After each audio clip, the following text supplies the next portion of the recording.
खाम आरो सिफुंनि सायाव आहुतिनि बिथा बानायनानै जैग' आहुति होनानै हाबा दाननाय दा बे जाथाया जोंनि बर' हारिनि थाखाय जोबोद दुखुनांथाव आरो साननो गोनां बाथ्रा जानानै फैदों। जों बर' माहारिया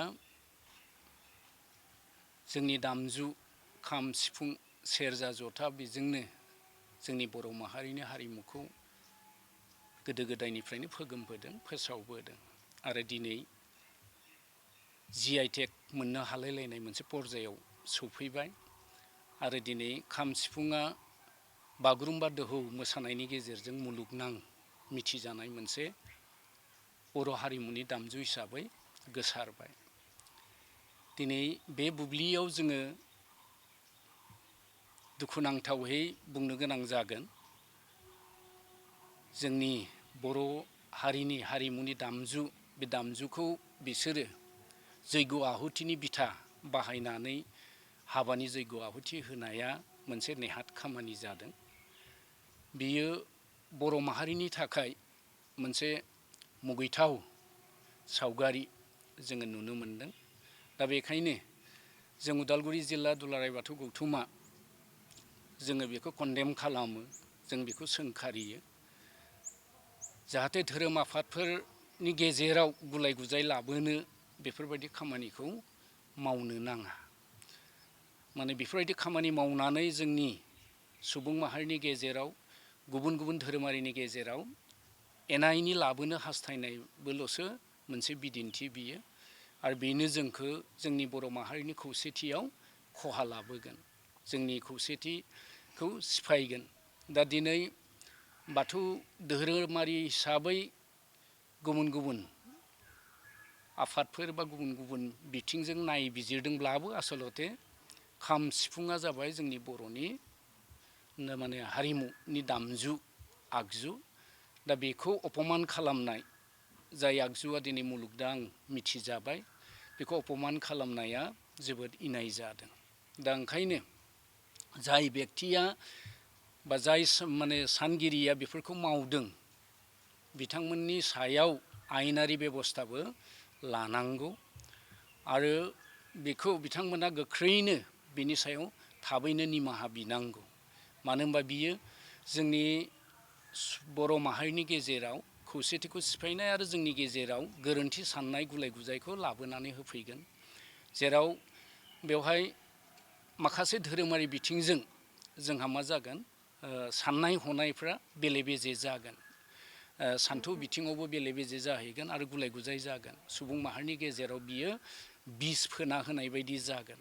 दा बेखायनो जाय दैदेनगिरिनि दैदेननायाव बे हाबाफारिया जादों जों साननानै मोननायाव नैबेखौ मोनदांदों जे बियो सोरबा साधारन मानसिनि साननानै मावनाय खामानि नङा।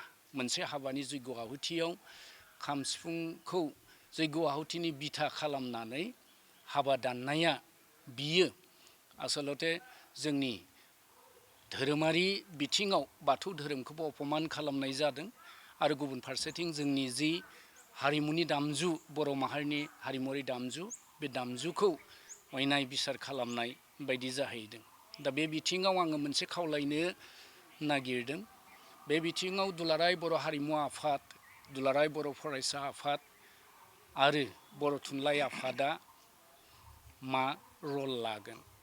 जोंनि दा GI टेग मोनलायलायनाय मुलुगनां मिथिजानाय बे दामजुखौ जे हाबायाव जैग' आहुति हिसाबै बाहायबाय बियो जोंनि थाखाय साननो गोनां।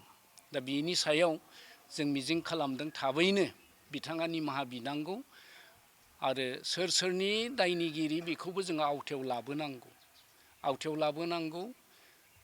आरो जों उदालगुरि जिल्ला हिसाबैथ' जोंनि गासै जिल्लाफ्रानो बेहाय केस मोनसे रेजिस्टार खालामनांगौ, गासै जिल्लाफ्रानो भबिसतआव जाहाथे जोंनि गेजेराव धोरोमारि गुलाय गुजाया जानो हाया बिनि थाखाय जोङो बेफोरबायदि बेब'स्थाखौ लानांगौ होननानै खावलायनाय थाबाय। गोजोन्थों, खुलुमबाय।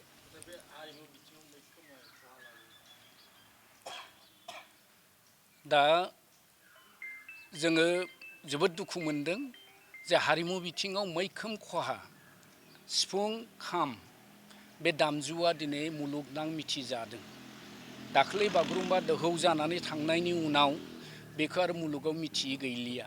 बे मोनसे बर'नि माने हारिमु दामजु बेखौ मुलुगनाङैनो मिथिजोब्बाय। दा बेनो जोंनि थाखाय जोबोद दुखुनांथावसिन जादों।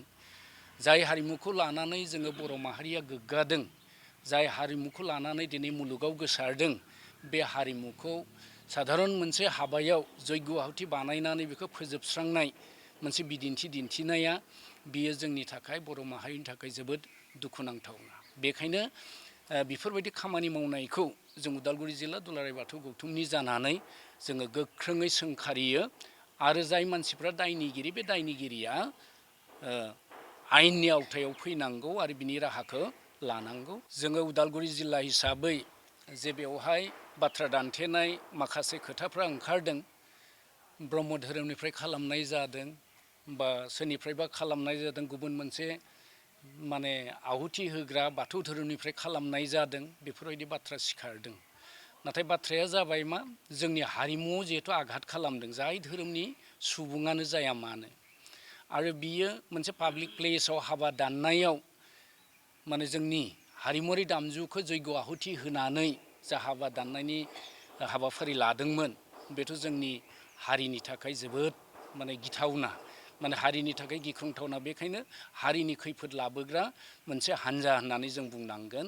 पार्टिकुलारलि बियो बबेबा मोनसे धोरोमखौ सिबियोब्लाबो माने बेहा बे बिथिं बर' हारिनि फारसे बेहा गोथौ सानस्रि गैया। आरो बर' हारिखौ जुदि बेफोरबायदि नोजोरजों लाङोब्ला माने बर' हारिनि गेजेराव खौसेथिया गैया जागोन आरो खैफोद सफैगोन। बेखिनिखौ जों उदालगुरि जिल्लानि जानानै जोङो गासै धोरोमारिफोरखौनो खौसेथियै थानानै गावबा गाव धोरोमखौ सिबिनानै जाहाथे बयनिबो धोरोमखौ समानै मान मर्यादा होनानै सोलिलाङो आरो लोगोसे जोंनि बर'नि बयनिबो आंगोनिबो आंगो हारिमुनि दामजु, बे दामजुखौ जाहाथे बयबो मान होयो, बेखौ जोङो आसा खालामदों। गोजोन्थों, खुलुमबाय।